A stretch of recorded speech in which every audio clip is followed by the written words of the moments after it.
The Ark of the Covenant stands as one of the most enigmatic and powerful symbols in biblical history. Said to contain the stone tablets of the Ten Commandments, it was more than a sacred container. It was a throne, a weapon, a transmitter of divine presence. Its descriptions are rare, its power immense, and its final fate unknown. According to Exodus, the Ark was built by Moses at God's command, while the Israelites wandered in the Sinai wilderness. Crafted of acacia wood and overlaid with gold, it was carried using poles inserted through rings, never to be touched directly. On its lid sat two golden cherubim with outstretched wings, forming the mercy seat where God's presence was said to dwell. But the story of the Ark is older than Moses. Scholars have noted that the Ark's design bears resemblance to sacred chests and portable thrones found in ancient Egypt. Ritual boxes placed on poles were used in processions by Egyptian priests and royalty. In this light, the Ark may represent a continuity of Near Eastern religious motifs, adapted by the Israelites into their unique monotheistic framework. In its early history, the Ark played an active role in battle. When the Israelites crossed the Jordan River, the waters parted as the Ark was carried ahead. At Jericho, the Ark was paraded around the city walls for 7 days until they collapsed. These accounts portray the Ark not just as a symbol of faith, but as a tangible force capable of manipulating the natural world. The Book of Samuel gives one of the most detailed and troubling narratives. When the Ark was brought into battle against the Philistines, it was captured, leading to a string of disasters in Philistine cities. Statues of their god Dagon fell before it. People were afflicted with tumors. Eventually, they returned it on a cart pulled by cows without any escort, hoping to end the suffering.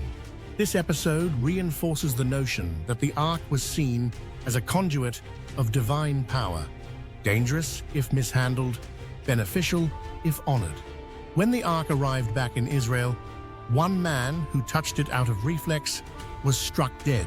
Even King David hesitated to bring it into Jerusalem, initially leaving it at the house of Obed-Edom. Only after seeing blessings fall on that house did he dare to retrieve it with full ceremony. In the Temple of Solomon, the Ark was placed in the Holy of Holies, the innermost chamber, veiled from all but the high priest, who could enter only once a year on Yom Kippur. There, it represented the center of the covenant, the meeting point between God and Israel. But this sacred positioning also isolated the Ark from public view. Over time, it faded into myth. Its disappearance is one of the greatest mysteries of the Bible. The Ark is not mentioned during the Babylonian destruction of the First Temple in 586 BCE. Later texts, including those of Ezra and Nehemiah, make no mention of retrieving or reconstructing it. It simply vanishes. Some scholars suggest the Ark was deliberately hidden by priests to prevent it from falling into foreign hands. The apocryphal book of 2nd Maccabees claims the prophet Jeremiah hid it in a cave on Mount Nebo. Others believe it may have been destroyed or taken to Babylon, melted down, or lost forever. There are also traditions that place the Ark in Ethiopia. According to the Ethiopian Orthodox Church, it was brought there by Menelik I, son of Solomon and the Queen of Sheba, and now resides in Aksum's Church of Our Lady Mary of Zion. The claim is impossible to verify, as the church does not allow anyone to see the relic. Historically, the Ark fits within a broader pattern of ancient portable cult objects. Comparable items existed in Ugarit, Egypt, and among the Hittites, often used to carry divine symbols or relics in warfare or ritual. These analogues suggest the Ark was not a unique anomaly, but part of a regional religious tradition. The Ark's reported ability to emit power, toppling walls, afflicting enemies, striking down the impure, has led some fringe theorists to suggest it was a piece of ancient technology. Some claim it functioned as a powerful capacitor, channeling electricity, perhaps by design or accident.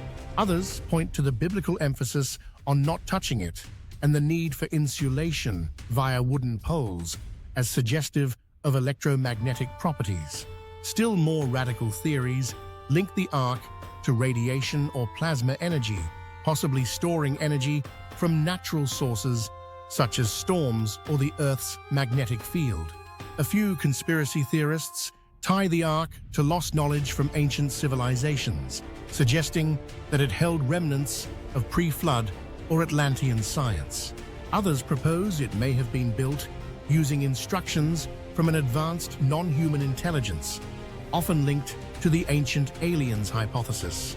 These claims are speculative, but they continue to gain traction in fringe communities due to the Ark's mysterious disappearance and its terrifying power. Some interpretations connect the Ark to the biblical Mount Sinai encounter, suggesting the entire theophany, clouds, lightning, thunder, may have been centered on or generated by the Ark itself. In this view, the Ark may have been the physical device Moses used to communicate with God, functioning as a transmitter for divine will or cosmic energy. What is more firmly grounded in history is the Ark's central role in shaping early Israelite religion.